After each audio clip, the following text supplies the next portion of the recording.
शुरुआत जो है वो दूसरों से उम्मीद रखकर नहीं होती है। क्रांति की शुरुआत होती है खुद क्रांति बनने से।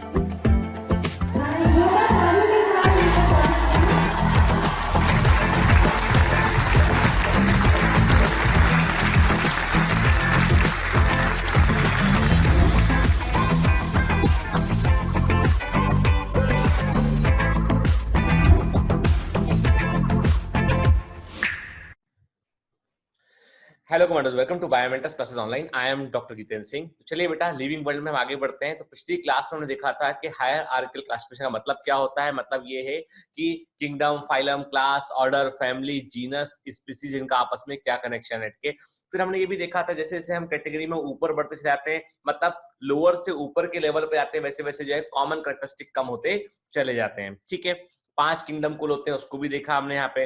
और अभी तक हम इस लिविंग वर्ल्ड वाले चैप्टर में क्या देख चुके हैं, हम बाइनोमियल सिस्टम ऑफ नोमेनक्लेचर को हम समझ चुके हैं। हम समझ चुके हैं कि कैसे हम साइंटिफिक नेमिंग करते हैं, ठीक है ना। फिर हमने क्या देखा, अब देखो एक चीज और, जब हम बायोलॉजिकल क्लासिफिकेशन चैप्टर नंबर 2 जो हमारा 11th एनसीईआरटी का चैप्टर नंबर 2 पढ़ेंगे, बायोलॉजिकल क्लासिफिकेशन, तो वहां पे थोड़ा सा हम जो है वो क्लासिफिकेशन पे और बात करेंगे कि हम जैसे ऑर्डर के लिए, फैमिली के लिए हम क्या जो है वो सफिक्स का इस्तेमाल करते हैं, उस पर हम बात करेंगे। तो आपको परफॉर्मेंस इनहांसमेंट शीट जो मिलेगा उसको ध्यान से एक बार देख लीजिएगा, कुछ क्वेश्चन वहां से पूछे जाते हैं। फिर मैंने ये भी कहा था कि 11th क्लास एनसीईआरटी में लिविंग वर्ल्ड में जो टेबल दे रखे हैं वो सारे टेबल इंपॉर्टेंट टेबल्स हैं बेटा, तो उनको याद ध्यान रखिएगा आप ना। ठीक है, तो अभी तक क्या देखा हमने, अभी तक हमने देखा कि जो है देखो लिविंग वर्ल्ड चैप्टर के 2 हिस्से थे। एक तो था कि लाइफ का, लिविंग का मतलब क्या होता है उसको समझा हमने अच्छे से, सेल्फ कॉन्शियसनेस क्या होता है, मेटाबॉलिज्म क्या होता है उसको देखा हमने। फिर दूसरा हिस्सा था उसका टैक्सोनॉमी वाला हिस्सा था, वर्गीकरण वाला हिस्सा था, उसको देखा हमने कि किस प्रकार से जीवों को क्लासिफाई करते हैं, क्लासिफिकेशन का मतलब क्या होता है, सिस्टमैटिक्स का मतलब क्या होता है, ठीक है ना। तो यहाँ पे थोड़ा सा हमको जो है वो एमसीक्यू का रेंज कवर करने के लिए थोड़ा इन्फॉर्मेशन भी बेटा हमको दिमाग में रखना पड़ेगा। तो डीपीएस के क्वेश्चन बड़े इंपॉर्टेंट है, उसमें प्रीवियस ईयर्स क्वेश्चंस को लिया गया बेटा, इसलिए डीपीएस को जरूर सॉल्व किया कीजिए और परफॉर्मेंस इनहांसमेंट को पढ़ा करो उसको। ठीक है, आप लोग डाउनलोड भी नहीं करते हो, पढ़ते नहीं हो उसको, ठीक है, मुझे खबर मिल जाता है, पढ़ा करो उसको ना। चलिए, तो आज के लेक्चर में हम क्या देखने वाले हैं, आज हम बात करेंगे टैक्सोनॉमिक एड्स के ऊपर बात करेंगे हम, कि वर्गीकरण में, टैक्सोनॉमी में हम किन तरीकों का इस्तेमाल करते हैं जिससे हम जीवों को समझ सके। ऐसे कहने का मतलब ये है कि diversity in the living world, living world में बहुत बड़ा डाइवर्सिटी है, उस डाइवर्सिटी को समझने के लिए हमें जो है वो किन तरीकों का हम इस्तेमाल करते हैं। जैसे आप देखते हैं जू बनते हैं, बॉटनिकल गार्डन्स बनते हैं, जो हर्बेरियम होते हैं, टैक्सोनॉमिक एड्स में हम बात करें कीज को भी शामिल करते हैं, मोनोग्राफ होता है, मैनुअल्स होता है, ये सब क्या होते हैं, फ्लोरा होता है, तो ये सब चीजें क्या है, तो हम इसके बारे में हम आज बात करेंगे। ठीक है, तो इसीलिए, और हाँ मैं क्लियर कर दूं आपसे कि मैं आपको बताया मैंने पहले भी कि लेक्चर का क्वालिटी पिछले दूसरे लेक्चर के बराबर अच्छा नहीं है। मैं जानता हूं अच्छे से इसको, ठीक है, किसी बच्चों ने कहीं भी लिखा भी कि RIP क्वालिटी, ठीक है, तो भैया ऐसा है कि हम होम क्वारंटाइन है, घर के अंदर है, स्टूडियो में एक्सेस नहीं कर सकते हैं ना, तो बेटा थोड़ा सा मेरे साथ एडजस्ट कर लो ना, ठीक है ना। थोड़ा कभी कभी है ना, परिवार है हम लोग, बायोमेंटस इज लाइक ए फैमिली, परिवार में कभी जो है अप्स एंड डाउन होते हैं, तो परिवार जो है वो एक दूसरे का साथ देता है ना। चलिए, तो मैं स्क्रीन शेयर करता हूं मैं अभी आपसे ना, कि हम आज क्या पढ़ने वाले हैं, तो हम उसको लेते हैं पे, ठीक है। हाँ चलिए, है ना, मैं कोने में हो जाऊंगा बेटा, चिंता मत कीजिएगा इसमें, है ना आपको। हाँ ठीक है, दिखाई पड़ रहा हूँ मैं अपने को हटा भी दूंगा कई बार, आपको समझने में दिक्कत ना हो उसके लिए।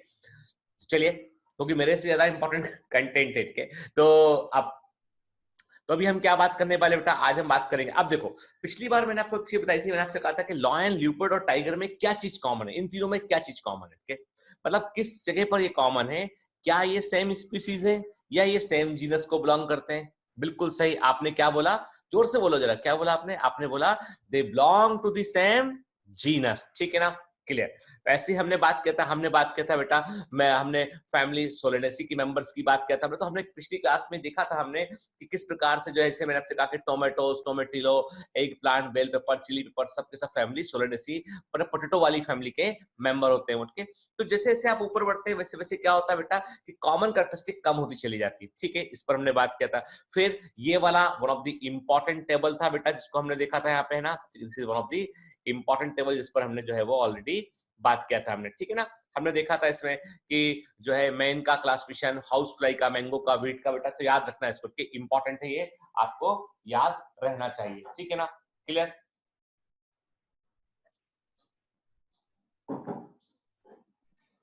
चलिए तो आगे बढ़ते हैं इसमें हम। हाँ, चलिए अब देखो बेटा, इतना हम जानते हैं अच्छे से कि इस पूरे के पूरे जैविक संसार में, बायोलॉजिकल वर्ल्ड में जो है बहुत सारा डाइवर्सिटी, ग्रेटर डाइवर्सिटी है। और उस डाइवर्सिटी को यदि हमें समझना है तो हम कैसे समझें उसको, यानी हम जानना चाहते हैं, हमारे हम एक जो है वो हम एक ह्यूमन बींग्स जो है वो बड़े क्यूरियस टाइप के एनिमल है, हमें जानने का बड़ा इच्छा है कि हम जानना चाहते हैं कि किस तरह के एनिमल पाए जाते हैं। आपने कभी देखा होगा कि कभी हम घूमने के लिए कभी म्यूजियम जाते हैं या हम जू जाते हैं, तो जू देख के छोटे बच्चे जू जाके बहुत खुश होते हैं कि अरे टाइगर है, ये बियर है, कि ये मुंबई के अंदर एक जू है अपना जो है मुंबई में, मैं एरिया भूल रहा हूँ उसका, वहां पर जो है पेंगुइन भी यहाँ पे है, जहाँ यहाँ पे बॉम्बे में एक जू है उसमें पेंगुइन भी लगा के रखा हुआ है।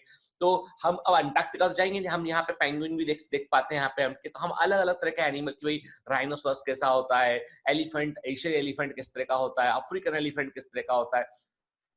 तो हमने क्या किया, हमने अब हमारे को क्यूरियोसिटी है जानने की, तो उसके लिए हमें मालूम करना है हमें कि what is the meaning of arthropoda. तो एक आर्थ्रोपोडा को आप थोड़ा समझेंगे तो आपको ये बात समझ में आएगी कि अच्छा आर्थ्रोपोडा में ये कैरेक्टर हमको देखने मिलते हैं, ठीक है। आप एक मोलास्का देखेंगे, आपने स्नेल को देखा, आपने अच्छा मोलास्का मतलब इस तरह के जो एनिमल होंगे वो मोलास्कन होंगे। तो बेसिकली क्या है कि हमको कोई तरीका ऐसा खोजना पड़ेगा कि हम एक ग्रुप के एक मेंबर की स्टडी करके उस ग्रुप के बारे में मोटा मोटी या मोस्ट ऑफ द इंफॉर्मेशन को हम जो है वो रिटेन कर सके, उसे हम याद रख सके, उसे हम इसीलिए तमाम तरह के वर्गीकरण तरीके। अब मैं आपसे बोलूं कि भैया आपको रोबुल्फिया वोमिटेरिया जो है वो आपको प्लांट देखा, अब आप बोलोगे सर कैसा होता है, अब उसके लिए मुझे कुछ ना कुछ दिखाना पड़ेगा आपको, भाई इस तरह का प्लांट होता है, इसको पहचान लेना है इस चीज को। तो दरअसल क्या होता है कि इतनी बड़ी डाइवर्सिटी है अर्थ पर कि उसको समझने के लिए हमें उसे प्रॉपरली अरेंज करना पड़ता है, और इसीलिए हम कुछ ऐसे तरीके अपनाते हैं जो हमें टेक्सोनॉमी में, वर्गीकरण में हेल्प करते हैं। और उन्हीं तरीकों को क्या बोलते हैं बेटा, उन्हीं तरीकों को हम बोलते हैं टैक्सोनॉमिक एड्स कहते हैं उसे हम। क्लियर? चलिए आगे बढ़ते हैं, है ना। अब से जू, ठीक है, अब मैंने आपको बताया ना जू, आप में से कितने बच्चे जू देखे होंगे ना, बहुत सारे लौट के, मतलब आपको बता दें कि जो है मैंने कहा ना आपसे कि जू जो है बच्चों का फेवरेट होता है, और मैं जब एक बार नॉर्थ ईस्ट गया था, मैंने दार्जिलिंग वगैरह में भी देखा काफी अच्छे जू है जो यहाँ पे। अब्रॉड के जू तो खैर आप अलग ही बात है उनकी, हमारे यहाँ भी काफी अच्छे जूस हैं, जू प्रेजेंट है। जू का फुल फॉर्म पता को, जूलॉजिकल पार्क होता है। जू का फुल फॉर्म कहता है जूलॉजिकल पार्क, क्या ठीक है। जैसे बॉटनिकल गार्डन होते हैं, ऐसे जूलॉजिकल पार्क होते हैं, इसमें तमाम तरह के एनिमल्स होते हैं कि आप उनको आप देख सकते हैं, समझ सकते हैं आप उनको। वो अलग अलग जगह पाए जाते हैं, उनको हम एक जगह पर रखते हैं, और ये क्या होता है एक प्रकार से ये कैप्टिव उनको हम वहां पे रखते हैं, और उनको हम वैसी कंडीशन प्रोवाइड करते हैं जैसी कंडीशन वो नेचुरली रह रहे होते हैं, ठीक है ना। जैसे पेंगुइन को यहाँ रखेंगे आप मुंबई के अंदर जू में, तो वहां पर आपको बर्फ सब प्रोवाइड करना पड़ेगा। पेंगुइन यहाँ पे रखें, वहां पे बड़े बड़े एयर कंडीशनर चलते हैं, आइस बना रखा हुआ है यहाँ पे, ताकि उनको नेचुरल लगे उनको, अदरवाइज वो सर्वाइव नहीं कर पाएंगे वो। तो जूलॉजिकल पार्क हमको काफी कुछ आइडिया देते हैं कि किस तरह के एनिमल्स पाए जाते हैं, ये भी एक टैक्सोनॉमी गार्डन। अब ये क्या देख रहे हैं आप ये एक इमेज देख रहे हैं बॉटनिकल गार्डन का, कि बॉटनिकल गार्डन में तमाम तरह के प्लांट लगे हुए हैं, और इन प्लांट्स में बकायदा लेवलिंग लगा होता है इनमें कि ये प्लांट का साइंटिफिक नेम क्या है, कॉमन नेम क्या है, ठीक है, किस फैमिली को आता है। तो ये बॉटनिकल गार्डन से, और हम सब लोग के ये प्रकृति है कि हम सबको बगीचे में जाना बहुत अच्छा लगता है, कि we all like to go to the garden, ठीक है ना। अब ये क्या है, ये है म्यूजियम। आपने देखा होगा कई जगह पे म्यूजियम, स्कूल में भी, जो अच्छे स्कूल से उनमें भी छोटे मोटे म्यूजियम उसके अंदर होते हैं। और जब आप जो है वो मेडिकल कॉलेज में पहुंच जाएंगे ना, तो आपके मेडिकल कॉलेज में एनाटॉमिकल म्यूजियम होगा, डिपार्टमेंट ऑफ एनाटॉमी में एनाटॉमी का म्यूजियम होगा, डिपार्टमेंट ऑफ पैथोलॉजी में पैथोलॉजी का म्यूजियम होगा, फॉरेंसिक मेडिसिन में फॉरेंसिक का म्यूजियम होगा। भोपाल के अंदर जो मेरा मेडिकल कॉलेज था, उसमें जो फॉरेंसिक का म्यूजियम था, उसमें जिन रस्सियों से लोग फांसी लगाते हैं, तो वैसे बॉडी का बना के वो उस तरह रखा हुआ था, रस्सियां रखी हुई कि भाई इससे ऐसे फांसी लगती है, ये नॉट ये होता है। तो मतलब बहुत कुछ देखने मिलता है। म्यूजियम जो होते हैं ना, वो भी एक प्रकार से एक प्रतिबिंब होते हैं। अभी तो हम बिल्कुल टैक्सोनॉमी के लेवल में बात कर रहे हैं। अभी जैसे आप देख रहे हैं, क्या आप देख रहे हैं इसमें, आपको दिखाई पड़ रहा है इसमें आप देखें, जैसे आप एरो देखे, ध्यान से देखिएगा, आप देख रहे हैं कि आंट ईटर दिखाई पड़ रहा है आपको यहाँ पे, अलग अलग तरह के आपको एनिमल के छोटे छोटे मैमल्स आपको दिखाई पड़ रहे हैं। तो ये सारे मैमल्स जो हैं, इन मैमल्स की यदि हम बात करें, तो ये जो मैमल्स हैं, ये बड़े, हम ऐसा कह सकते हैं कि हमें इनको हम ऐसे असल में कहाँ देखते, वाला म्यूजियम में है, स्टफिंग क्या हुआ है, डेड एनिमल है, स्टफिंग क्या हुआ, तो उनको मॉर्फोलॉजिकली उनको हम स्टडी कर पाते हैं उनको हम, ठीक है। अब दूसरा इसके अलावा ये कि किसी एनिमल को पहचानने का तरीका क्या है, अब कैसे, अब कई बार क्या होता है कि हमें मान लो क्लासिफिकेशन करना है, वर्गीकरण करना है, तो कैसे पहचाने हम उसको, ठीक है? तो उसके लिए हम कुछ तरीके यूज करते हैं, ठीक है? उसको हम बोलते हैं कीज बोलते हैं उसको, ठीक है? की समझते हैं? मतलब आप सोचिए कि कभी आप कोई छोटे बच्चे खेल खेलते हैं कि मान लो है ना, जैसे मैं अपने घर में अपने बच्चों के साथ कभी कभी है ना एक गेम खेलता हूँ, हाइड एंड सीक। तो हाइड एंड सीक में हम लोग खुद नहीं छुपते, हम क्या करते हैं, उनका एक टेडी बियर, उनका जो टेडी बियर है उसको मैं छिपा देता हूँ घर में कहीं पे, ठीक है? अब उनको इन्वॉल्व रखना पड़ता है, एनर्जी अधिक होता है बच्चों का। तो अब वो जो टेडी बियर है उसको मैं कहीं घर में कहीं छुपा दूंगा। अब बच्चों से बोलूंगा ढूंढो। अब दोनों बेटे ढूंढते रहते हैं। अब उनको नहीं मिलता, पूछते पापा हिंट दो। क्या बोलते हो? पापा हिंट दो। मैं बोलता हूँ अच्छा कहाँ पे? तो मैं बोलता हूँ कि वो एक ऐसे कमरे में जहाँ पर हम लोग सोते हैं, ठीक है? अच्छा, मतलब बेडरूम में है, ड्राइंग रूम में नहीं है और किचन में नहीं है। मैंने कहा हाँ, ठीक है। फिर बोलता है कि वहां पे कहाँ पे? मैंने कहा ऐसी जगह पे है जहां पर सूरज की रोशनी नहीं पहुंचती अंदर, मतलब अलमारी के अंदर है, खुले में नहीं है। उसने अंदाजा लगाया। फिर वहां पे कहाँ पे? तो मैंने कहा वहां पर ऐसी जगह पर है जहां पर उसके जैसे कंसिस्टेंसी के और भी चीजें प्रेजेंट है, मतलब जहां कपड़े रखे हैं आपने वहीं पर आपने रखा मेरा टेडी बेयर। उसने ढूंढ लिया, उसको हिंट मिल गया बच्चे को कि अच्छा ऐसा ऐसा है, तो वो ढूंढ लिया कि समझ गए बात को आप? तो यही कीज है, मतलब ये जो जो रूटीन लाइफ का एग्जांपल है ना, यही की है बायोलॉजिकल क्लासिफिकेशन के अंदर के। कि आपने कहा कि आपने एक एनिमल देखा, आपने कहा अच्छा उसके फर है कि नहीं है? आपने कहा फर है उसमें। फर है मतलब जो एपिडर्मल हेयर है फर का पाया जाना मैमल्स की कैरेक्टरिस्टिक, याद रखना फर्स मैमल्स में होते हैं। कि आपने कहा नहीं फर है उसमें, मैमल्स से मतलब नहीं है फर। अच्छा फर नहीं है उसमें, तो क्या पंख है उसमें? फीदर्स है। फीदर से तो पक्षी है, वर्ड है, नहीं है फीदर भी नहीं है उसमें। अच्छा फीदर भी नहीं है उसमें, पंख मतलब उसमें फर नहीं है तो मैमल्स नहीं है वो, फीदर नहीं है तो बर्ड्स नहीं है वो। अब क्या बचा? हमने कहा अच्छा ठीक है, वो एक्सटर्नल फर्टिलाइजेशन करता है या इंटरनल फर्टिलाइजेशन करता है, मतलब फर्टिलाइजेशन बॉडी के अंदर होता है या बाहर होता है? तो हमने कहा कि वो इंटरनल फर्टिलाइजेशन करता है। तो अच्छा फिर तो रेप्टाइल्स हो गया वो, ठीक है? नहीं, आपने कहा नहीं सर वो इंटरनल फर्टिलाइजेशन नहीं करता है, वो एक्सटर्नल फर्टिलाइजेशन करता है। मतलब अब तो क्या हो गया? अब ये जो है वो फिश या एम्फीबिया कुछ हो सकता है। तो मैंने पूछा अच्छा गिल्स है उसमें क्या? गिल्स से मतलब पानी के अंदर मिलने वाला प्राणी, पानी में वाटर में ऑक्सीजन होता है। तो आपने कहा कि गिल्स जो है वो है उसमें, तो फिश है नहीं है तो वो एम्फीबिया है। तो कैसे पहुंचे आप? आपने जो है वो लगा हर बार, every time you ask a question, every time हर बार आपको एक क्वेश्चन पूछा, फर है क्या उसमें? है। मैमल्स नहीं है तो मैमल्स नहीं है वो, ठीक है? अच्छा फर नहीं है तो फीदर है क्या उसमें? फीदर है तो पक्षी है, नहीं है तो कुछ और हो सकता है। इंटरनल फर्टिलाइजेशन है, एक्सटर्नल फर्टिलाइजेशन है? इंटर फर्टिलाइजेशन है, रेप्टिलिया है। एक्सटर्नल है, चलो फिर पूछते हैं गिल्स है कि नहीं है? गिल्स है। फिश है, नहीं है तो एम्फीबिया। आप सोचिए, मतलब every time you have two choices, हर बार आपके पास दो चॉइस थी, आपने चुना, इसे बोलते हैं की। एंड एवरी टाइम जब भी चॉइस है वो कीज है, और हर बार आप एक स्टेप आगे बढ़ाते हो, वो लीड है। आगे बात करेंगे इस पर, ठीक है ना? ये भी टैक्सोनॉमी का एड में शामिल होता है बेटा, है ना? ठीक है। तो कहने का मतलब ये है कि we want to know about the diversity in the living world. और ये जो क्लासिफिकेशन की जानकारी है ना, ये बड़े काम की। तभी तो हमने पता, हमने कभी ऐसा क्यों नहीं किया कि हमने तेंदुआ पाल लिया कि भैया हम कुत्ता बिल्ली नहीं पालेंगे, तेंदुआ पालेंगे, वही वही सुरक्षा करेगा घर की। अब क्या सुरक्षा करेगा? मान लो कोई डॉग पाला हमने, तो कोई घर में घुसा तो भौंकेगा, डॉग अलर्ट कर देगा आपको, खा थोड़ी नहीं जाएगा आदमी को। आप टाइगर पाल लो, घर में कोई आदमी आया, पोस्टमैन ने घंटी बजाया, टाइगर ने कहा खा लिया। आपने कहा क्या पड़ा भैया, ये क्या, किसका हाथ या पैर पड़ा है? लगा पोस्टमैन आया था उसको खा गया टाइगर। तो आपने नहीं पाला ना उसको, मालिक को भी खा ले, कभी मूड खराब हो उसका तो टाइगर नहीं पाला हमने। हमने पूरा जानकारी जुटाई, हमने कहा भैया ये तो कॉर्निवोर खतरनाक एनिमल, छोड़ दो इसको के। हमने, हमारे पास जो डोमेस्टिकेटेड एनिमल है ना, ये भी बहुत रिसर्च के बाद हमने अंदर लिए हैं, किसको हम रख सकते हैं, किसको खा सकते हैं, किसका हम ध्यान रखते हैं। अब चीनी लोगों ने क्या किया, चाइनीज लोगों ने जो है पेंगोलिन, आंटीटर, चमगादड़ सब खा रहे हैं उठ के, और हम भुगत रहे हैं सारे लोग उसको। मैं तक भुगत चुका।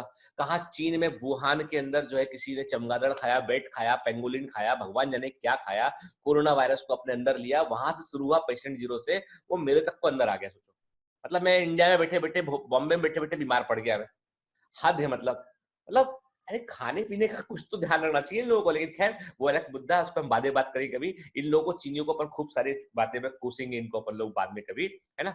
अभी ये है कि टैक्सोनॉमिक जानकारी होने पर हम क्या करते हैं, हम प्रॉपर स्पीसीज ब्रीडिंग सब करके हम उसका कमर्शियल इस्तेमाल कर पाते हैं। तो मतलब ये है कि टैक्सोनॉमिक इंफॉर्मेशन केवल और केवल जो है पढ़ने के लिए नहीं है, वो उसका हमेशा, इंसान की एक फितरत है कि वो हमेशा फायदा देखता है, तो उसका कमर्शियल इस्तेमाल हम क्या कर सकते हैं, वो बड़ी इंपॉर्टेंट चीज है बेटा, है ना? ठीक है, चलिए इसी प्रकार हमने दिखा देखा देख रहे हैं ना आपकी एक जंगल के अंदर जो है कौन से प्लांट से क्या क्या अल्कलॉइड इनके अंदर मिल सकते हैं, क्या इनका इनका क्लासिफिकेशन किस तरह का है, किस किस फैमिली में आते हैं, वो किस तरह के केमिकल्स में मिल सकते हैं, बहुत सारी चीजें। एंड अभी भी हम जितना जानकारी हमारी है ना, ये जानकारी को आप समझ लीजिए कि अभी भी हम बायोलॉजिकल वर्ल्ड के बारे में जो जानते हैं वो 1% से भी कम जानते हैं। एंड अभी हमको बहुत सारे रिसोर्सेस खोजना बाकी है हमारे लिए। ठीक है, चलिए अब एनसीईआरटी पे आते हैं हम, है ना। एनसीईआरटी क्या बोलती है? टैक्सोनॉमिक एड में एनसीईआरटी पहला पॉइंट लिखती है। अब देखो, आप में से कई बच्चे ऐसे हैं जो टेस्ट पेपर को लेके, डीपीएस को लेके लगातार एक ही बात कह रहे हैं, लगातार एक ही बात कह रहे हैं। वो कह रहे हैं कि सर केवल एनसीईआरटी दो, sir line to line NCERT दो। अरे पागल नहीं बनो भाई, एनसीईआरटी 100% इंक्लूड है आपका। कॉम्पिटिटिव एग्जाम है बेटा, समझो 11th 12th एग्जाम नहीं है, मजाक में मत लीजिए इसको। जिन लोगों को मजाक लगता है ना वो जाए यहाँ से। Biomentors is not for not, जो बच्चा सीरियस नहीं है पढ़ने के लिए उसके लिए बायोमेंटर्स बिल्कुल भी नहीं है। We are the worst channel for दोस्त जिनको मनोरंजन करना है यहाँ पे, ठीक है ना। We are the best for दोस्त जिनको पढ़ना है, ठीक है। तो पढ़ने वाले बच्चे, मतलब आप बायोमेंटर्स का ये चौथा फोर्थ बैच है, ठीक है। तो आप इसको लेके एकदम दिमाग में रखिए, जो पढ़ा रहे हैं वही एग्जाम में आएगा, उसके अलावा कुछ नहीं आएगा बेटा, इसलिए बिल्कुल भरोसा कीजिए, पढ़िए उसके। चलिए अभी बात करते हैं एनसीईआरटी पे ना। प्रश्न उठता है कि टैक्सोनॉमिक स्टडीज का क्या उपयोग है, कहाँ कहाँ उपयोग है। भाई हम खेती किसकी करें, कौन सा फसल उगा लें, कौन से फसल को हम जो है वो इस्तेमाल कर सकते हैं खाने पीने के लिए, किसका क्या प्रोडक्शन होगा, किसका हम ह्यूमन यूटिलिटी में यूज कर सकते हैं। तो एग्रीकल्चर की जानकारी कि भाई हम तुअर उगा लेते हैं, हम चना उगा लेते हैं, हम मसूर उगा लेते हैं। लेकिन हमने कहा कि खेसारी दाल यदि उगाएंगे हम तो हमको वो नुकसान करेगी, हमें लंगड़ा कर देगी उठ के। यदि हमने जो एक खेसारी दाल एक होता है, मैं साइंटिफिक नेम उसका भूल रहा हूँ बेटा, आप देख लेना सो खेसारी दाल का साइंटिफिक नेम, मतलब एकदम स्किप हो गया दिमाग से मेरे वो। तो वो जो होती ना पल्स, वो खतरनाक होती है, खाने पे लंगड़ा आता है व्यक्ति उसको। तो कई दालें ऐसी, कई सारी पल्सेस ऐसी है जो खतरनाक होती है, जो नहीं खा सकते आप। कई सीरियल्स आप नहीं खा सकते आप, ठीक है ना। तो हमको इस बात का, तो ये जो एग्रीकल्चर की ये भी टेक्सोनॉमिक इन्फॉर्मेशन है, किसको लगा सकते हैं, किसको। फॉरेस्ट्री की बात करें हम, इंडस्ट्री की बात करें हम, बायो रिसोर्सेज की बात करें, मेडिसिन की बात करें हम, फाइटो मेडिसिन की बात करें हम, के एनिमल्स को डोमेस्टिकेशन की बात करें, ये सब जानकारी जो है वो टैक्सोनॉमिक, आपको टैक्सोनॉमिक इन्फॉर्मेशन नहीं होगी तो आप इसका यूज ही नहीं कर पाएंगे बेटा, ठीक है ना। चलिए दूसरा पॉइंट पे बात करते हैं। दूसरा पॉइंट क्या कहता है हमसे, मैं अपने आप को थोड़ा हटा देता हूं, ठीक है, ठीक है। These studies would require correct classification and identification of. अब देखो बेटा, आपको चाहे खेती करना हो, फॉरेस्ट्री करना हो, कोई भी इन्फॉर्मेशन, आप चाहते क्या है, आपको ये तो पता हो कि आप किस एनिमल से डील कर रहे हैं, किस प्लांट से डील कर रहे हैं। तो जो भी स्टडीज हैं उनके लिए आपको करेक्ट क्लासिफिकेशन और आइडेंटिफिकेशन करना होता है। यानी एक जीव को पहचाने तो सही किस तरह का जीव है उनके, यानी कुछ जीव की बात कर रहे हैं आपके, यानी कोई मेडिसिन हमको मिली कहीं किसी प्लांट से, या कोई टॉक्सिन हमको मिला किसी एनिमल से, तो वो एनिमल आता किस ग्रुप में, उसको ठीक से क्लासिफाई करना भी तो जरूरी होता है, ठीक है। फिर identification of organism require intensive laboratory and field studies. अब किसी जीव को पहचानना जो है उसके लिए भी बाकायदा तरीके होते हैं, ऐसे अपने मन से नहीं बोल सकते हम। हमारे पास में कुछ पैरामीटर्स होते हैं, किस तरह के लेग्स हैं उसके, किस तरह का ऑर्गेनिज्म में क्या बिहेवियर है उसका, के किस तरह का उसका बॉडी स्ट्रक्चर है, मॉर्फोलॉजी किस तरह का है, उसके आधार पर हम पहचान पाते हैं। तो उसके हमने एक प्रॉपर सेट ऑफ इन्फॉर्मेशन बना रखी है। हमने इतने साल जो स्टडी किया है हम लोगों ने, वो पूरी नॉलेज को हमने एक सेट ऑफ इन्फॉर्मेशन में कन्वर्ट कर रखा, और उससे हम कंपेयर करके जीव को पहचान पाते हैं। क्या लिखा है एनसीईआरटी में? Identification of organism require intensive laboratory and field studies, ठीक है ना बेटा, है ना। The collection of actual specimen of plant and animal species is essential and is the prime source of taxonomic studies. अब देखो बेटा क्या होता है, हर जैसे हम हर्बेरियम की बात करें, हम म्यूजियम की बात करें, तो जिस एनिमल को आप पहचान रहे हैं, आप जिसके बारे में क्लासिफाई कर रहे हैं, उसके बारे में आपको वो एनिमल का स्पेसिमेन आपके होना चाहिए कि भाई पेंगोलिन होता है तो ऐसा दिखाई पड़ता है, ऐसा उसका स्किन होता है, ऐसा टेल उसका होता है, ऐसे लेग्स उसके होते हैं। तो आपके पास में जैसे कभी दार्जिलिंग में आप जाएंगे, दार्जिलिंग में आप कभी घूमने जाएंगे, बहुत सुंदर जगह दार्जिलिंग, वहां पे वर्ड म्यूजियम है पक्षियों का, बहुत सारे वर्ड्स रखे हुए स्टफिंग की उसमें के, तो आपको पता चलता है अच्छा ये पहाड़ी पक्षी ऐसे होते हैं, ये पक्षी इस तरह का होते हैं, कौवे की इतनी वैरायटी होती है, तो आप उसको क्लास समझ पाते हैं। तो हर एक का एक रिप्रेजेंटेटिव वहां पर रखा होता है, ठीक है ना, क्लियर। तो क्या मतलब हुआ इसका? The collection of actual specimen, जो प्लांट एनिमल का एक्चुअल स्पेसिमेन स्पीसीज का है वो एसेंशियल होता है, और यही यानी जब भी कभी हमें कोई कंफ्यूजन होता है, कुछ जानना होता है, तो हम उस स्पेसिमेन को देखकर समझ पाते हैं, ठीक है, कि वो किस तरह का एनिमल होगा वो, ठीक है। These are also fundamental to studies and essential for training in systematics के। अब मैंने कहा ना आपसे कि मुझे मेरे बच्चों को दिखाना है कि डायनासोर किस तरह का होगा, तो डायनासोर के जो हमारे म्यूजियम में रखे हुए हैं, स्केलेटल रखे हुए, वो दिखाने पड़ेंगे हमें उस के। यदि मुझे मेरे बच्चों को दिखाना है कि जो है वो किस तरह के जो है रेड पांडा किस तरह का होता है, या कोई तो वो एनिमल जो स्टफ जो म्यूजियम में है, जो स्पेसिमेन है, उस पर हम बात कर सकते हैं, हम दिखा सकते हैं कि मैंने अपने बच्चों को कहा कि भाई हमको जो है कोई मेडिसिनल प्लांट के बारे में बात करना है, तो वो प्लांट हमें दिखाना पड़ेगा कि भाई पत्तियां इस तरह की होती है। मैं आपको नीम की पत्ती दिखाऊं, आप पहचान लेंगे, पीपल की पत्ती दिखाऊं, आप पहचान, आपका आपके पास इंडिजियस नॉलेज है आपके पास उसका, कि आप जानते हैं हाँ ऐसा दिखाई पड़ता है, ठीक है ना। तो जो भी स्पेसिमेन होते हैं, एक्चुअल स्पेसिमेन, उनको प्रिजर्व किया जाता है, संभाल के रखा जाता है उनको, ताकि हम फ्यूचर में ट्रेनिंग दे पाए हम अपने। It is used for classification of an organism and information gathered is also stored along with the specimen. देखो मैंने कहा ना आपसे कि specimen why they are important. अब आप जब पहुंच जाएंगे मेडिकल कॉलेज में, तो आपको वहां पे 1 month embryo, 2 month embryo, 3 month embryo सब रखा हुआ है एनाटॉमी म्यूजियम के अंदर, निकाल के बकायदा फॉर्मुलिन के अंदर प्रिजर्व के। आपको तो जो मेडिकल कॉलेज के एनाटॉमी म्यूजियम होता है, उसमें हाथ है, हाथ का क्रॉस सेक्शन पूरा के, छाती का पूरा क्रॉस सेक्शन कटा हुआ, पूरा चेस्ट का, वो सब रखा होता है, ताकि आप समझ सकें उसमें किस तरह का होता है, और आप उसको समझ पाए कि अच्छा ये मसल ये तो हम बात कर रहे हैं मेडिकल स्टडीज की, लेकिन जब आप टैक्सोनॉमिक्स की बात करते हैं तो बेसिकली हमें जीवों को पहचानना है, तो वहां पर भी स्पेसिमेन काम आते हैं, ठीक है। तो देखिए, in some cases the specimen are preserved for future studies. Biologist have established certain procedure and technique to store and preserve the information as well as specimen के। तो बायोलॉजिस्ट ने क्या किया कि टैक्सोनॉमी को आसान करने के लिए उन्होंने कुछ तरीके खोजे, उन्होंने भी किस प्रकार से हम जो है वो स्पेसिमेन को संभाल कर रखें हम। जैसे कि कोई मरे हुए एनिमल को सीधा आप रख नहीं सकते, सड़ जाएगा उठ के, आपको उसकी स्टफिंग करनी पड़ेगी, म्यूजियम आपको कुछ केमिकल यूज करने पड़ेंगे, भूसा भरना पड़ेगा अंदर उसमें आपको उठ के, तो वैसे करके आप एनिमल को प्रिजर्व कर पाएंगे, म्यूजियम बना पाएंगे। प्लांट को यदि आप ऐसा रखोगे सड़ जाएगा, तो आप उसको हर्बेरियम शीट में कन्वर्ट करना पड़ेगा, आपको उसको ड्राई करके आपको प्रेस करके रखना पड़ेगा आपको उठ के। तो अलग अलग तरीके हैं। आजकल हालांकि समय बदल गया है, अभी डिजिटल म्यूजियम हो गए, क्या फोटोग्राफ खींच लो आप सीधा, वो आपको उससे पहचान सकते हैं, लेकिन तब भी कन्वेंशनल तरीके बड़े इंपॉर्टेंट है आज भी, ठीक है ना। तो इस पूरे टैक्सोनॉमिक एड के इस हिस्से में हमको यही समझना है कि बायोलॉजिस्ट ने ऐसे कौन से तरीके खोज लिए जिससे कि वो टैक्सोनॉमी को आसान करने के लिए इस स्पेसिमेन को प्रिजर्व रखते हैं वो, और टैक्सोनॉमी के नॉलेज को दूसरों को दे पाते हैं, ठीक है ना। हर आदमी कोई प्लांट को खोजे जरूरी नहीं है, पहले की खोज को जानना और उसका रिकॉर्ड रखना, that is more important thing, ठीक है।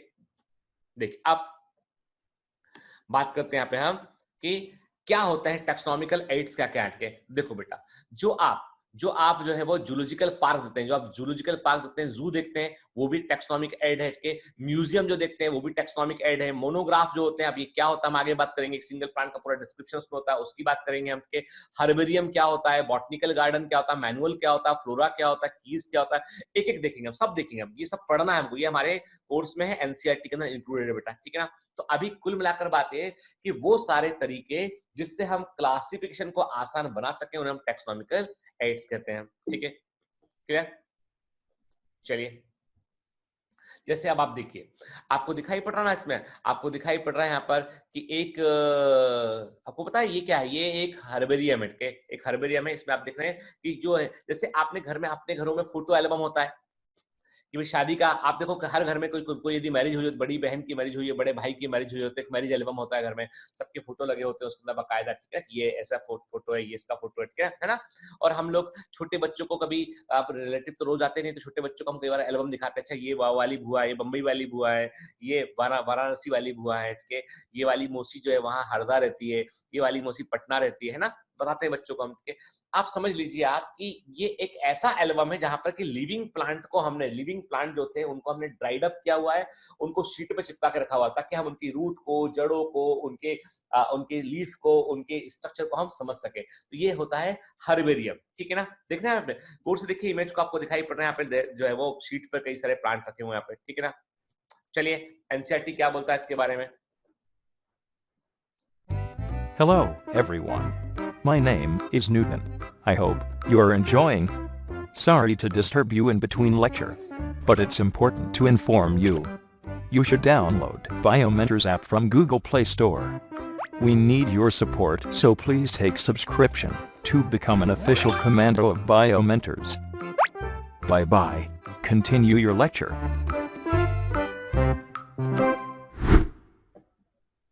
ठीक है। Herbarium is a store house of collected plant specimen that are dried, pressed and preserved on sheet. ध्यान से बात सुन के, हर्बेरियम क्या होता है बेटा? हर्बेरियम एक ऐसी जगह होती है जहां पर हम प्लांट स्पेसिमेन को ड्राइड करते, सुखाते हैं, प्रेस करते हैं, प्रिजर्व करते हैं शीट में और वहां रखते हैं। okay? मतलब एक बड़ी सी लाइब्रेरी है, ऐसी लाइब्रेरी है जिसमें कि बुक्स नहीं है, जिसमें कि क्या है, जिसमें कि जो है एल्बम्स है, और इन एल्बम्स के अंदर जो है ड्राइड प्लांट को रखा गया संभाल के शीट्स के अंदर, और इन शीट्स को हम हर्बेरियम शीट कहते हैं, ठीक है ना, इन्हें हम हर्बेरियम शीट कहते हैं, ठीक है। Further, these sheets are arranged according to the universally accepted system of classification के। इन शीट्स को हम क्या करते हैं, इन शीट्स को हम बाकायदा जो, अब आप क्या लिखा है, further these sheets are arranged according to universally accepted system of classification के, जो वर्गीकरण का सिस्टम जो हम फॉलो करते हैं, जैसे मैंने आपसे कहा kingdom, phylum, class, order, family, genus, species, इनको कैसे करना है मिटके, कैसे स्पीसीज डिसाइड करना है, कैसे जीनस डिसाइड करना है, वी हैव सर्टेन क्राइटेरिया, उसके अकॉर्डिंग हम इन शीट्स को जो है वो अरेंज करते हैं, ठीक है ना। जैसे देखिए आप, है ना, आप देख रहे हैं, अब मेरे को अपने आप को हटाना पड़ता बार बार यहाँ से, चलो हटा दिया मैंने, ठीक है। क्या देख रहे हैं हम यहाँ पे, हम यहाँ पर देख रहे हैं कि हमें दिखाई पड़ रहा है ये कि आप देख रहे हैं स्क्रीन पे, आपको दिखाई पड़ रहा है इसमें कि एक व्यक्ति है जो है टेक्सोनॉमिस्ट है, वो क्या कर रहा है, वो हर्बेरियम शीट को तैयार कर रहा है, बकायदा उसने देखो लीफ काटा, उसने देखा, उसने अलग करके और उसको अरेंज कर, और बकायदा लेवलिंग, इसमें एक बकायदा लेवलिंग होगा इसमें कि प्लांट का कहाँ से कलेक्ट किया है, किसने कलेक्ट किया है, ठीक है ना, लोकल नेम क्या है, साइंटिफिक नेम क्या है, इसका पूरी जानकारी शीट पे हमको लिखनी पड़ेगी ताकि हम उस शीट को देख समझ जाए हम कि अच्छा ये प्लांट इस स्पीसीज को जो है वो इसकी प्लांट का साइंटिफिक नेम ये है और इसके ये कैरेक्टर देखने मिलते हैं। जैसे देखिए आप देख रहे हैं, दिस इज हर्बेरियम शीट, समझो बेटा ना, देखो ये क्या है, ये ऐसा हिस्सा इसको आप रट लोगे तो भूल जाओगे, आप समझेंगे ना, दिमाग में रखेंगे, और रटना नहीं, बायोलॉजी यदि आप मुझसे पढ़ रहे हैं और आप रटने की बात करेंगे तो फिर मेरे लिए तो बहुत शर्म की बात है बेटा, के रटना नहीं है, समझना है हमको बैठ के। तो हम हर्बेरियम शीट पे देख रहे हैं, हम देख रहे हैं यहाँ पे कि किस तरह का हमको जो है वो आप बाकायदा पूरी, अब इन्फॉर्मेशन क्या क्या होती है हर्बेरियम शीट में, ये भी एग्जाम का क्वेश्चन है भाई, याद रखना, ठीक है। ये हम हर्बेरियम शीट को देख रहे हैं यहाँ पे, हम देखिए ना, आप देख रहे हैं ये ना, university of south Florida herbarium, उसमें बकायदा नंबर दिया हुआ कि क्या नंबर है, 18841 के, मतलब एक बकायदा नंबरिंग होता है, लिस्टिंग होता है, चार्टिंग होता है कि कौन सा प्लांट कहां पर है, ताकि आसानी से इसको आप ढूंढ सकें आप, ठीक है, ठीक है। अब the specimen along with the description on herbarium, अब देखो ध्यान से बात सुनो, ये बड़ा इंपॉर्टेंट स्टेटमेंट है बेटा ना, एग्जाम में आता है, जो भी स्पेसिमेन हर्बेरियम शीट में आप रखेंगे उसमें बाकायदा डिस्क्रिप्शन होगा उसमें, ठीक है। This specimen along with the description on herbarium sheet, herbarium sheet पर बाकायदा डिस्क्रिप्शन होता है बेटा, और ये फिर इनको जो है एल्बम के फॉर्म में इनको रखा जाता है हर्बेरियम के अंदर, जो बड़े बड़े सेंटर से हम वो लाइब्रेरी बोलते हैं, म्यूजियम बोलते हैं, ऐसे हर्बेरियम होते हैं। हर्बेरियम में केवल और केवल हर्बेरियम शीट पर जो है प्लांट के स्पेसिमेन को हम प्रिजर्व करके रखते हैं। अब हर्बेरियम शीट के इनकी जो लेवल होता है, लेवलिंग होता है, उसमें क्या क्या इंफॉर्मेशन होती है, दिस इज इंपॉर्टेंट थिंग है। ये अभी तक एग्जामिनर जो है एनसीईआरटी में क्वेश्चन पूछते यहाँ तक नहीं गया, पर वो चला जाएगा यहाँ पे, याद रखना, ठीक है ना। इसलिए एनसीईआरटी का एक भी सिंगल लाइन, सिंगल स्टेटमेंट भी बेटा आपको समझ में यदि नहीं आता है, मुझसे पूछिए, मैं 10 बार बताऊंगा, ठीक है। कोई लाइन नहीं मिस करना है हमको यहाँ पे, और मैंने पहले भी आपसे कहा कि बायोमेंटर्स 100% एनसीईआरटी कवर करते हैं प्लस क्वेश्चन सिलेबस, ताकि आप टॉपर बन सके आप, ठीक है ना। इसलिए जो है, और तो बार बार एक ही चीज बोलना मुझे अच्छा नहीं लगता, लेकिन जो है भरोसा रखिए, पढ़िए बेटा, है ना, अभी आपका काम पढ़ना है, ठीक है, आपका काम दूसरे को जज करना नहीं है, पढ़ना आपका काम है ना, ठीक है। हर्बेरियम शीट में लेवल होता है, उसमें क्या क्या इन्फॉर्मेशन होती है, उसमें date and place of collection, कहां से आपने इसको कलेक्ट किया, वो जगह क्या थी, तारीख क्या थी, इंग्लिश में क्या बोलते हैं, इंग्लिश नेम क्या है, लोकल नेम क्या है उसका, और बॉटनिकल नेम क्या है, फैमिली क्या है उसकी भी पता है आपको, और किसने कलेक्ट किया है उस व्यक्ति का नाम, ठीक है ना, ये इन्फॉर्मेशन होती है। हर्बेरियम जो होते हैं वो टेक्सोनॉमिकल स्टडीज में बड़े क्विक रेफरल के रूप में होता है, मतलब मान लो मैंने कहा कि आपको, जैसे हम बात करते हैं, हम बोलते हैं, मैं बोलता हूँ एट्रोपा बेलेडोरा प्लांट से मेडिसिन मिलती है, विथानिया सोमनीफेरा से मेडिसिन मिलती है, रोबिल्फिया सर्पेंटाइना से मेडिसिन मिलती है, क्या मैं बोलता हूँ आपसे कि जो है वो अपना जो है सिंकोना कैलिसाया से मेडिसिन मिलती है। अब आपने नाम तो सुन लिया, आपने कहा एट्रोपा बेलेडोरा से एट्रोपिन मिल रहा है, विथानिया सोमनीफेरा से हमको अश्वगंधा मिल रहा है हमको, ठीक है ना। हमने कहा आपसे कि सिंकोना कैलिसाया से हमको कुनाइन मिल रहा है, लेकिन हम जानते नहीं प्लांट दिखता कैसा है। तो अब आप, मैंने कहा कि चलो बेटा अपन हर्बेरियम चलते हैं, मैं आपको दिखाता हूँ, अदरवाइज मुझे कहाँ ढूंढना पड़ेगा, जंगल में कहीं जाऊंगा, कहीं जाकर ढूंढूंगा कि भैया कहाँ मिलेगा सिंकोना प्लांट, ऐसा नहीं कर सकते ना हम लोग। तो मैं हर्बेरियम लेके आया, मैंने कहा भाई देखो खोलो सिंकोना वाला प्लांट, उसने बताया ये प्लांट सिंकोना होता है, एक शीट निकल के आ गया सामने, उसमें प्लांट की लीफ सब ड्राइड लगी हुई है, समझ पाते हैं उसको हम, है ना, ठीक है। क्विक रिफरल के रूप में यूज करते हैं इसको हम, ठीक है। अब कुछ इंपॉर्टेंट इन्फॉर्मेशन के बारे में बेटा हमको याद रखना है यहाँ पे, ठीक है ना। जैसे माउंटिंग, अब ये एनसीईआरटी में नहीं है, ये एनसीईआरटी में नहीं है, लेकिन हर्बेरियम शीट के बारे में इन्फॉर्मेशन एनसीईआरटी में है। तो कई बच्चों को क्या लगता है कि सर को बस सिर्फ एनसीईआरटी बोलना चाहिए। बेटा एनसीईआरटी में बिटवीन द लाइंस बहुत बातें लिखी होती हैं और उसको समझना बहुत ज्यादा जरूरी है, ठीक है। तो mounting is the process by which a specimen is attached to a herbarium sheet and a लेवल fixed at the lower right corner. अब देखिए लेवल में क्या क्या इन्फॉर्मेशन, ये तो एनसीईआरटी में लिखा है, पर लेवल कहां लगाते हैं ये नहीं लिखा है, ठीक है। लेवल लगाने का पूरा शीट पर प्लांट को जोड़ने का प्रोसेस क्या वो नहीं लिखा है। तो माउंटिंग वो प्रक्रिया होती है जिसके थ्रू हम हर्बेरियम शीट पर जो है वो जब आप हर्बेरियम शीट पर एक प्लांट को ड्राइड करके प्रेस करके लगाते हैं उसको आप, तो इस चीज को क्या बोलते हैं माउंटिंग बोलते हैं इसको हम, ठीक है ना। और लेवलिंग कहां करते हैं, लेवलिंग लोअर राइट कॉर्नर में करते हैं ना। जो लेवल लगा, अब ऐसा नहीं कि कोई ने कहीं भी लेवल लगा दिया ऊपर नीचे, ताकि हमको पता है कि लेवल एक पर्टिकुलर जगह पे लगा होता है शीट में, क्या लोअर राइट कॉर्नर में लेवलिंग आता है। अब देखो ये इन्फॉर्मेशन एकदम रिफाइंड इन्फॉर्मेशन है और कई बार एग्जाम में पूछ ली जाती है, ठीक है ना। फिर हर्बेरियम शीट का साइज क्या होता है, अब देखो ये तो एनसीईआरटी में नहीं लिखा है, लेकिन आप उठा के देखिए प्रीवियस ईयर्स क्वेश्चंस में आपको क्वेश्चन आया हुआ है। तो हर्बेरियम शीट जो होती है, स्पेसिमेन जो है वो एक स्टैंडर्ड साइज की हर्बेरियम शीट पर उसको हम लगाते हैं 29 into 43 सेंटीमीटर उसका साइज होता है। हर्बेरियम शीट का साइज कितना होता है, 29 into 43 सेंटीमीटर का साइज होता है, ये भी हमको याद रखना है, ठीक है ना। फिर नॉर्थ अमेरिकन शीट जो होती है, अब देखो कुछ थोड़ा साइज वेरी, इसलिए मैंने इसलिए बता रहा हूं कि कई बुक्स में एमसीक्यू में आपको थोड़ा साइज वेरी मिलेगा, लेकिन हमारे जब भी एग्जाम में क्वेश्चन आया ना तो 29 into 43 सेंटीमीटर ही आया है, पर 41.5 लिखा हो तो गलत नहीं है वो, ठीक है ना। 29 into 41.5 जो है वो अमेरिकन शीट साइज की होती है, ये भी गलत नहीं है, ठीक है, क्लियर। अब जो हर्बेरियम शीट का जो लेवलिंग होता है वो किस तरह का होता है, तो मैं आपको लेवल दिखा रहा हूं एक्चुअली। अरे बचपन में नहीं हम लोग जब कोर्स की किताबें मिलती थी हम लोग कवर चढ़ाया करते थे, और अभी भी आप बचपन में चल ही रहे हैं हालांकि, तो उसमें हम फिर स्टिकर चिपका लिया करते थे। हमारे लिए हम बचपन बोलते हैं, आपके लिए तो आप हैं अभी यंग बच्चे हैं, आपके पढ़ रहे हैं, मेहनत कर रहे हैं आपके, और आप ही इस देश का भविष्य भाई है ना, और अच्छे से पढ़ा करो। देखो बेटा ऐसा है ना कि जो है ना उम्मीदें, यानी बायोमेंटर्स जो है वो हमने कभी भी इसको कमर्शियल ऑर्गेनाइजेशन के रूप में देखा ही नहीं है। ये उम्मीद है, किरण है इसके, और इस किरण में से हमको जो है वो कई सारे सूर्य उदय करने हैं बैठ के। आप सब एक सूर्य हैं, अच्छे से पढ़ा करो नाटक, ठीक। चलिए, मन की भावनाएं कभी कभी निकल के बाहर आ जाती हैं। अब जो हर्बेरियम शीट पे जो आप कुछ चिपकाते हैं लेवल, उसमें क्या क्या होता है, उसमें genus, species, family, habitat, growth, flower colour, where collected by, identified by, common name, date collected, collection number, जो शीट का नंबर वो सब इसमें मेंशन होता है। ये एक स्टैंडर्ड फॉर्मेट होता है, ये स्टैंडर्ड फॉर्मेट होता है हर्बेरियम शीट के लेवल का, ठीक है। अब हम बात करते हैं कि हर्बेरियम की बात करते हैं तो कहां पे हम देखें, यहाँ पे देखिए सबसे largest herbaria in the world के, तो एक है बेटा म्यूजियम नेशनल डी हिस्टोरियल नेचुरल, पेरिस के अंदर, फ्रांस में सबसे बड़ा हर्बेरियम में से एक है। इसमें 88 लेख के मतलब 8 जो है आप समझ लीजिए कि 8.8 मिलियन के आसपास जो इसमें स्पेसिमेन जो है ऑलरेडी रखे हुए। रॉयल बॉटनिकल गार्डन कहाँ पे, क्यू में है, पूछा जाता है एनसीईआरटी में मेंशन भी, इसलिए याद रखिएगा रॉयल बॉटनिकल गार्डन क्यू के लार्जेस्ट हर्बेरियम में से एक है। न्यूयॉर्क बॉटनिकल गार्डन देखा हुआ है मेरा, ये भी जो है वो बड़े हर्बेरियम में से एक है। और फिर कोमरा बॉटनिकल गार्डन रशिया में है, सेंट पीटर्सबर्ग में। और स्वीडिश म्यूजियम नेचुरल हिस्ट्री जो है वो स्टॉकहोम स्वीडन के अंदर है, ठीक है। हार्वर्ड यूनिवर्सिटी में बड़ा सा गार्डन है। तो केवल एक लिस्ट दिमाग में रखिएगा, ये लार्जेस्ट की दुनिया के सबसे बड़े हर्बेरियम में से ये एक है, ठीक है, ठीक है। और इंडिया में यदि हम बात करें कि इंडिया में लार्जेस्ट हर्बेरियम कहाँ है बेटा, तो सेंट्रल नेशनल हर्बेरियम जो है कलकत्ता वेस्ट बंगाल के अंदर, सेंट्रल नेशनल हर्बेरियम जो है बड़े हर्बेरियम में से 20 लाख के आसपास, 2 मिलियन के आसपास स्पेसिमेन इसके पास में। फॉरेस्ट रिसर्च इंस्टीट्यूट कहां पर है बेटा, ये देहरादून के अंदर है, उत्तर प्रदेश देहरादून में। FRI फॉरेस्ट रिसर्च इंस्टीट्यूट के यहाँ पे 3,40,000 के आसपास स्पेसिमेन प्रेजेंट है। बॉटनिकल सर्वे ऑफ इंडिया जो है वो उसकी सेंटर जो है वो कहाँ, कोयम्बटूर तमिलनाडु में है, ठीक है।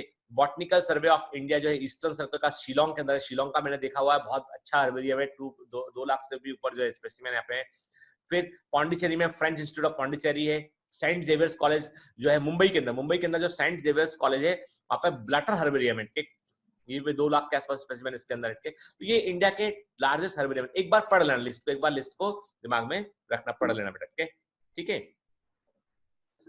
जानकारी होना चाहिए, जनरल नॉलेज टाइप की चीजें हैं ये तो, है ना। देखिए आप, अब आप देख रहे हैं ये बॉटनिकल गार्डन, ये आपको दिखाई पड़ रहा है क्या, आप स्क्रीन पर देख रहे हैं ये बॉटनिकल गार्डन, एक बड़ा। अब बॉटनिकल गार्डन जो होता है ना बेटा, ये क्या होता है एक्चुअली, ये हम इमेज देख रहे हैं, ये है आचार्य जगदीश चंद्र बोस भारतीय वनस्पति उद्यान के, ठीक है, आचार्य Jagdish Chandra Bose Indian botanic garden के, कोलकाता की बात करें हम, वहां देख रहे हैं हावड़ा की, कोलकाता के पास हावड़ा है, वहां का गार्डन है। तो इस गार्डन में क्या होता है, बॉटनिकल गार्डन जो होते हैं, जैसे नॉर्मल हमारे घर के सामने बगीचा, वो बॉटनिकल गार्डन तब तक नहीं होगा जब तक हम प्लांट पे लेबलिंग नहीं करेंगे, उसे बाकायदा क्लासिफाई करके नहीं रखेंगे। आपने कर दिया तो वो भी बॉटनिकल गार्डन बन जाएगा, ठीक है ना। आपको पता ना, अब्दुल कलाम जो है, जब वो इंडिया के प्रेसिडेंट थे, तो उन्होंने अपने राष्ट्रपति भवन में उन्होंने बॉटनिकल गार्डन बाकायदा लगवाया था उन्होंने, और उन्होंने इसको बाकायदा मेडिसिनल प्लांट्स का गार्डन लगवाया था और सबकी लेबलिंग करवाया हुआ था उन्होंने। कि बड़े जो बुद्धिमान लोग होते हैं, वो बुद्धिमान टाइप का ही काम करते हैं वो। खैर, botanical garden, this specialised garden have collection of living plants for reference. अब बॉटनिकल गार्डन में क्या होता है बेटा, इसमें जो है वो लिविंग प्लांट्स, अब यहाँ पे डेड नहीं है, देखो हर्बेरियम में तो क्या डेड ड्राइड प्रेस किया हुआ है, यहाँ पे क्या होता है, लिविंग प्लांट होते हैं जिनको हम देख सकते हैं, असल में देख सकते हैं। मैं मुझे अच्छे ध्यान है कि जो है यूएसए में भी कहीं पर मैं एक बॉटनिकल गार्डन में गया था, तो काफी सुंदर सा गार्डन उन्होंने, क्योंकि यूएसए में टेम्परेचर उस हिस्से में कम रहता है, तो वहाँ पे उन्होंने बाकायदा गर्म हवा वाले पंखे लगा रखे थे, और ताकि कि ट्रॉपिकल इन्वायरमेंट, उन्होंने उस बॉटनिकल गार्डन के जिस हिस्से में वो प्लांट ग्रो करते हैं ट्रॉपिकल वाले, वहाँ पे ट्रॉपिकल इन्वायरमेंट क्रिएट कर रखा था, जगह मैं भूल रहा हूँ, बताऊंगा कभी मैं, ठीक है। तो बॉटनिकल गार्डन, ये these specialised garden have collection of living plants for the reference, ठीक है ना। जैसे आप देखिए यहाँ पे लिविंग प्लांट के बाकायदा उनमें लेबलिंग होगा, टैगिंग होगा, नाम लगा होगा, आप देख रहे हैं। अब ये लोग जो है ना, अब देखो क्या होता है, लोग बगीचे में आते हैं, बॉटनिकल गार्डन आते हैं, उनको लगता है सुंदर फ्लावर लगे, एक्चुअली लेकिन वो फ्लावर किस चीज के हैं, किस फैमिली को बिलोंग करते हैं, उससे जुड़ी हुई फैमिली दूसरी कौन सी, ये सारी जानकारी वहां पे लिखी होती है, ठीक है ना। जैसे हम देखते हैं, देखिए ना, जैसे देखिए है ना, एक प्लांट है, अब ये हमने तो प्लांट फ्लावर देखा, लेकिन वहां पे एक टैग लगा होगा बाकायदा के, एपीएसी फैमिली को बिलोंग करता है, इसको अम्बली फेरी भी कहते हैं, कॉमन नेम इसका विशफ स्वीट होता है, अम्मी वाजुस होता है, यूरोप और एशिया का मिलने वाला प्लांट है।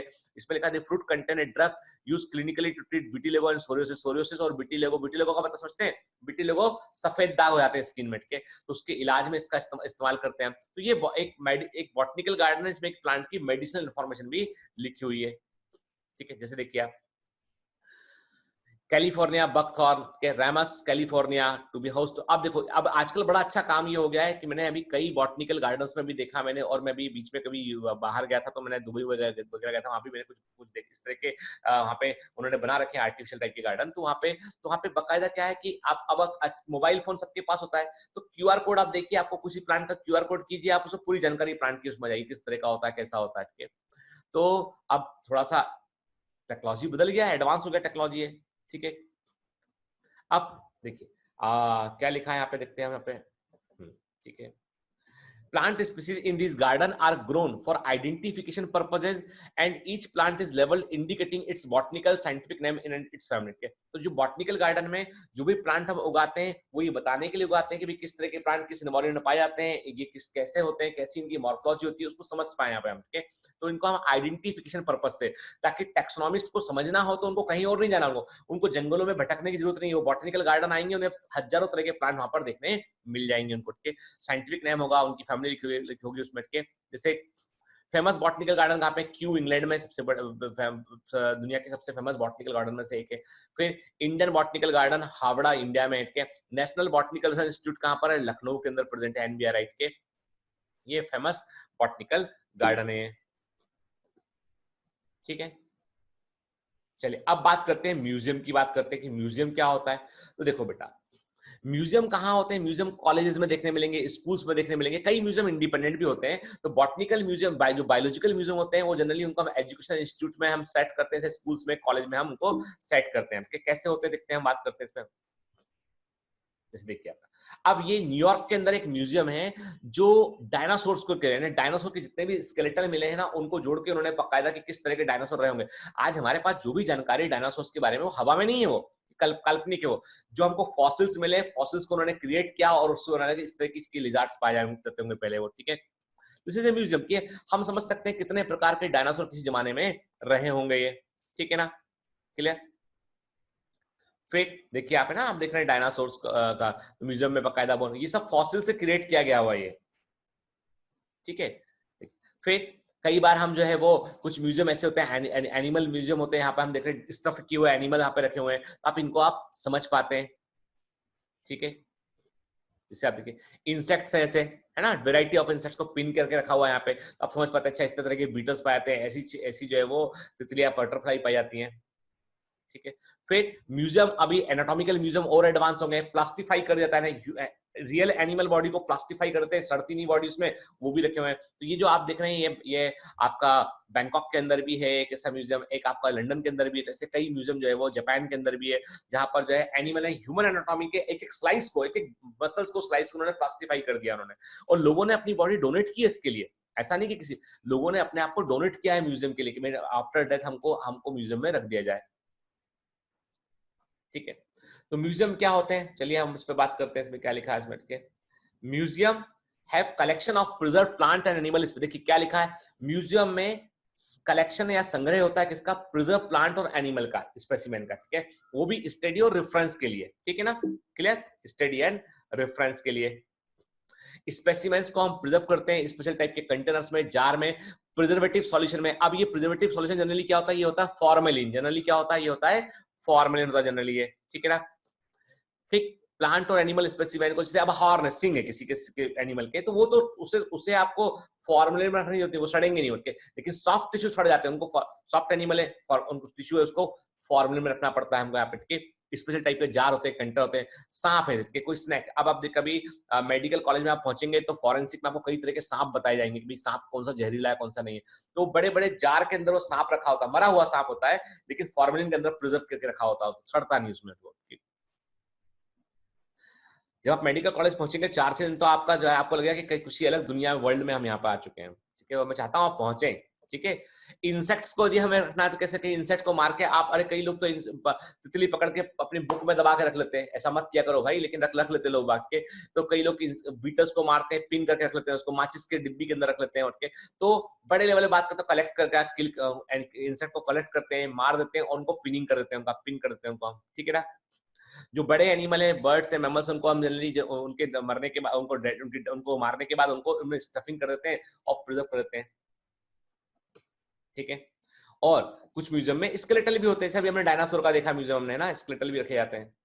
अब देखिए ये तो बात की थी म्यूजियम की हमने, अब म्यूजियम के बाद कहाँ आते हैं, म्यूजियम में क्या है, म्यूजियम में आपको लिविंग एनिमल नहीं मिलेगा, आपको म्यूजियम में आपको डेड फॉर्मेलिन प्रिजर्व किया हुआ या ड्राइड किया हुआ एनिमल आपको देखने मिलेगा।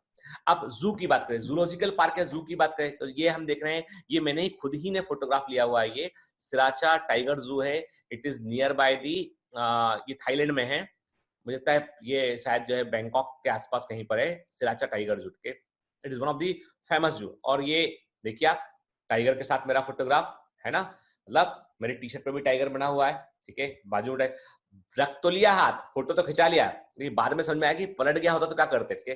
जब मैंने देखा कि केवल एक सिंगल चेन से इसको वहां पे रखा हुआ है उन्होंने, आपको पता है इस फोटोग्राफ को खिंचाने के लिए बाहर एक फॉर्म होता है, फॉर्म पे साइन करवा लेते हैं आपसे, कि टाइगर खा गया तो आपकी रिस्पॉन्सिबिलिटी है, और पैसे भी ले लेते हैं आपसे कि 100 थाई बात दीजिए आप वहाँ पे, जो 200-300 रुपए होता है, जाइए अंदर, एक आदमी रहेगा वहाँ पे, जो एक व्यक्ति वहाँ पे अंदर होता है, बोलता है यहाँ से फोटो खींच लो आप, ठीक है। हाथ तो रख लिया हमने, के बाद में समझ में आया कि गलती किया, ठीक है, आप मत करना ऐसी गलती कोई, क्योंकि ये जानवर है, इसका कोई भरोसा नहीं हो, वो भी कॉर्निवोर है, देखो कितना खतरनाक दिख रहा है, ठीक है। जूलॉजिकल पार्क की बात करते हैं, तो दीज आर दी प्लेसेस, ये वो जगह होती है जहां पर वाइल्ड एनिमल्स को हम प्रोटेक्टेड इन्वायरमेंट रखते हैं, अंडर द ह्यूमन केयर है, ह्यूमन केयर में प्रोटेक्टेड इन्वायरमेंट, जो उसकी रिक्वायरमेंट उसके अकॉर्डिंग उसको वहां पे रखते हैं, और इससे हम उनकी फूड हैबिट समझ पाते हैं, रिप्रोडक्टिव बिहेवियर समझ पाते हैं, उनका दूसरे एनिमल से क्या बिहेवियर है उसको समझ पाते हैं, तो काफी कुछ स्टडी करने मिलता है हमको कि एनिमल किस तरीके से बिहेव करता है, ओके। और हम पूरी कोशिश करते हैं कि जो भी एनिमल को जू में रखें उसको हम वैसी ही कंडीशन प्रोवाइड करें जैसे वो नेचुरली, जहां पर मिलता था नेचुरली, वहां उसको कंडीशन मिलती होगी, ठीक है। और जो है वो इस जूलॉजिकल पार्क को शॉर्ट में हम क्या बोलते हैं, जू बोलते हैं बेटा इसको, ठीक है। देखिए आप है ना, जू में ऐसे भीड़ लगा के लोग खड़े होते हैं, तो अब हम टाइगर के बिहेवियर को समझना है तो हम जू जाके समझ सकते हैं, उसको जंगल में घूमने की जरूरत नहीं है उसके लिए हमको, ठीक है। देख रहे हैं आप ना, अफ्रीकन एक जो आप जिराफ देख रहे हैं, आप जेब्रा देख रहे हैं, आप एलिफेंट देख रहे हैं, आप तो जू में आपको डिफरेंट टाइप के एनिमल जो है वो देखने मिल जाते हैं, ठीक है, चलिए, तो ये तो हमने बात की किसके, जू के बारे में हमने यहाँ पर बात करके। तो एक काम करते हैं, अभी हम इसको लेक्चर को चुके जो है थोड़ा सा मतलब मैं आपको क्लियर कर दूं कि आई एम फीलिंग एक्सर्शन की अभी पता नहीं यार, ये रिकवर होने के बाद में वीकनेस काफी मुझे आ गया actually. I am taking medicine still, अभी 1-2 दिन का मेडिसिन और बचा है और very soon I will resume, मैं रिज्यूम कर लूंगा चीजों को, लेकिन अभी फिलहाल इतना काफी है ना। अगली क्लास में हम खत्म करेंगे, नेक्स्ट क्लास में हम लिविंग वर्ल्ड को खत्म कर लेंगे बेटा, और फिर नेक्स्ट चैप्टर में हम इंटर करेंगे, ठीक है ना। मेरा साथ देने के लिए धन्यवाद, थैंक यू वेरी मच, ठीक है। और इसको बंद करते हैं, मैं आपसे बात फुल स्क्रीन पर बात करता हूँ जरा मैं आपसे भी, ठीक है ना। तो पढ़ते रहना है हमको लगातार, मैंने कहा ना बेटा कि हर दिन मैं हमेशा एक बात बोलता हूँ हमेशा के, गिनाने को हमारे पास में 100 मजबूरियां हो सकती हैं, करने को हमारे पास 100 बहाने हो सकते हैं, पीछे हटने को भी हमारे पास में 100 कारण हो सकते हैं, आगे बढ़ने के लिए सिर्फ एक चीज चाहिए, जिद और जुनून। क्या चाहिए, जिद चाहिए, जुनून चाहिए। जो जुनूनी है, जो जिद्दी है, दुनिया उनके सामने झुकती है। तो ऑल द बेस्ट, पढ़ते रहिए, मेहनत करते बेटा, है ना, ऑल द बेस्ट।